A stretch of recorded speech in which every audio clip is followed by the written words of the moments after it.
On the stormy night of November 23, 1953, an Air Force jet vanished over the dark waters of Lake Superior, leaving behind one of the most mysterious cases in aviation history.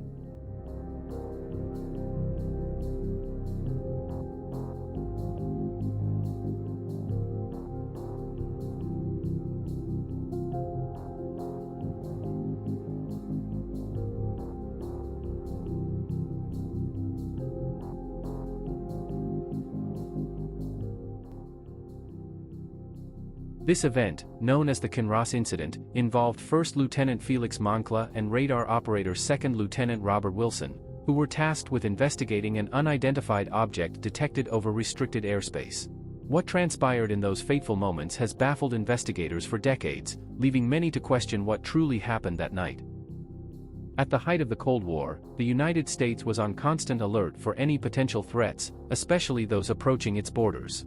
The U.S. Air Defense Command was monitoring radar screens when a strange blip appeared near the U.S.-Canadian border, in restricted airspace over Lake Superior.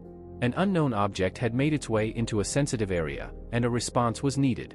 The closest available aircraft, an F-89C Scorpion jet stationed at Kinross Air Force Base in Michigan, was immediately scrambled. Piloted by First Lieutenant Felix Eugene Moncla Jr., a highly trained officer with over 800 hours of flight experience, the jet was sent to intercept the mysterious object. Moncla was accompanied by radar operator Robert Wilson, who was responsible for tracking the object from the plane's radar system. From the ground, radar operators watched closely as the F-89C pursued the unknown object, which was flying at an unusual course and speed. Wilson, however, had difficulty keeping the object on the radar due to its erratic movements, forcing ground control to direct the mission over the radio. For approximately 30 minutes, the F-89C closed in on the object. The jet had descended to an altitude of around 8,000 feet, and ground radar continued tracking both the aircraft and the unidentified object. Then, something unusual happened. The two blips on the radar, representing the jet and the object, merged into one.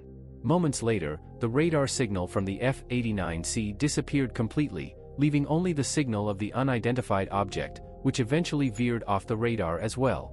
After the disappearance of the jet, radio operators tried to make contact with Moncla and Wilson, but their efforts were in vain. Immediate concern grew on the ground, and a search and rescue operation was launched by the United States Air Force and the Royal Canadian Air Force. Despite extensive efforts, no wreckage was found. Neither Moncla nor Wilson was ever located, and no debris or other evidence of a crash was ever discovered. This lack of physical evidence only deepened the mystery surrounding the incident. How could a modern military aircraft, equipped with advanced technology for the time, simply vanish without leaving any trace? In the days following the incident, the USAF released an official statement to the press, confirming that the jet had vanished over Lake Superior while intercepting an unidentified object. This statement appeared in newspapers, sparking widespread attention. However, just as quickly as the news broke, the Air Force began to backtrack on its initial report. The official explanation was revised, now suggesting that the object the F-89C was intercepting was not unknown but rather a Royal Canadian Air Force C-47 aircraft, commonly referred to as a Dakota. According to this new version, the C-47 had gone off course, and Moncla, likely suffering from vertigo, lost control of his jet and crashed into Lake Superior while returning to base. The Air Force attributed the disappearance to a tragic accident, caused by the pilot's disorientation and possibly worsened by poor weather conditions. However, this explanation raised immediate red flags.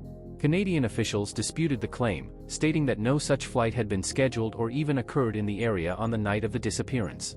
Additionally, Moncla's widow received conflicting information from Air Force representatives. In one version of the story, her husband's plane had exploded at a high altitude. In another, it had crashed into the lake after flying too low. Further complicating the matter, the USAF's Project Blue Book, which investigated reports of unidentified flying objects, also weighed in on the incident.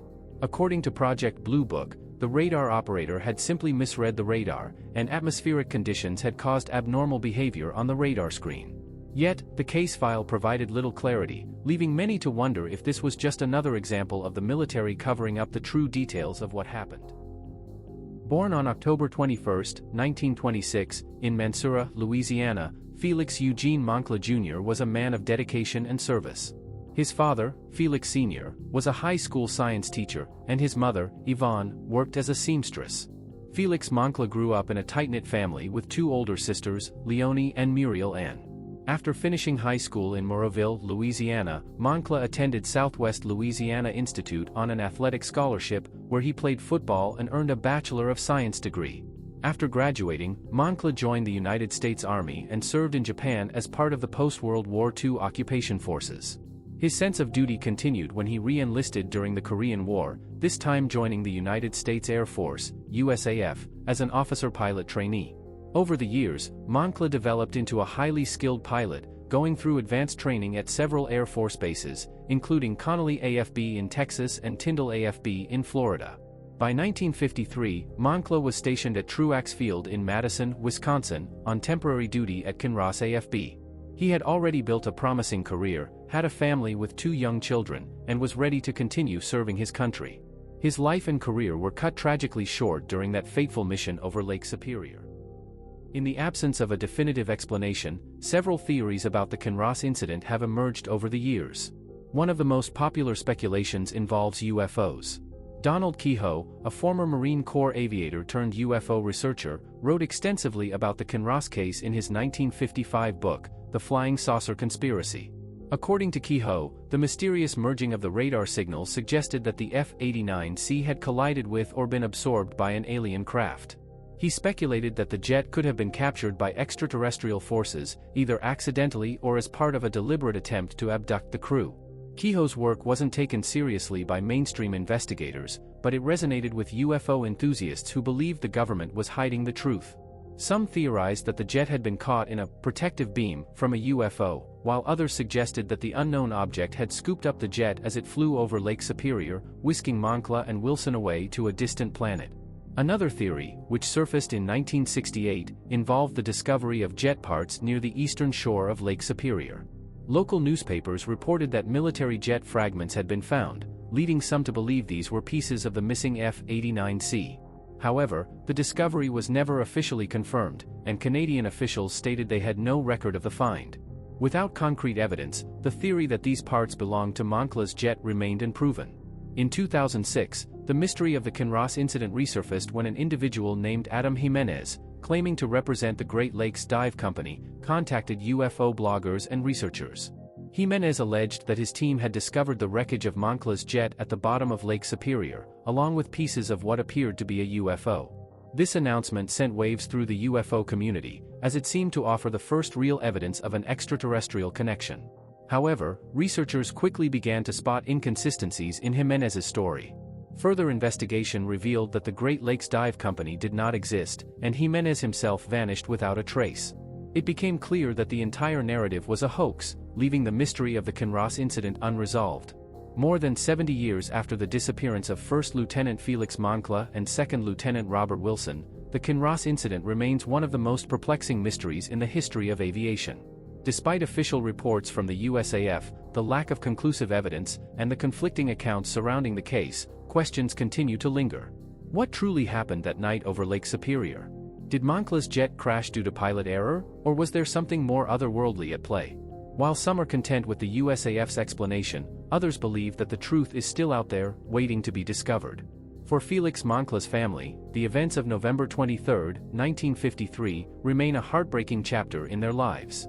A memorial to Moncla stands in Sacred Heart Cemetery in his hometown of Moroville, Louisiana, serving as a solemn reminder of his service and sacrifice. Yet, for the wider public, the Kinross incident has become a symbol of the unknown, a case where the lines between fact and speculation blur. As long as the mystery remains unsolved, the disappearance of First Lieutenant Felix Moncla will continue to intrigue and inspire those who seek to uncover the truth behind the strange events over Lake Superior on that fateful November night.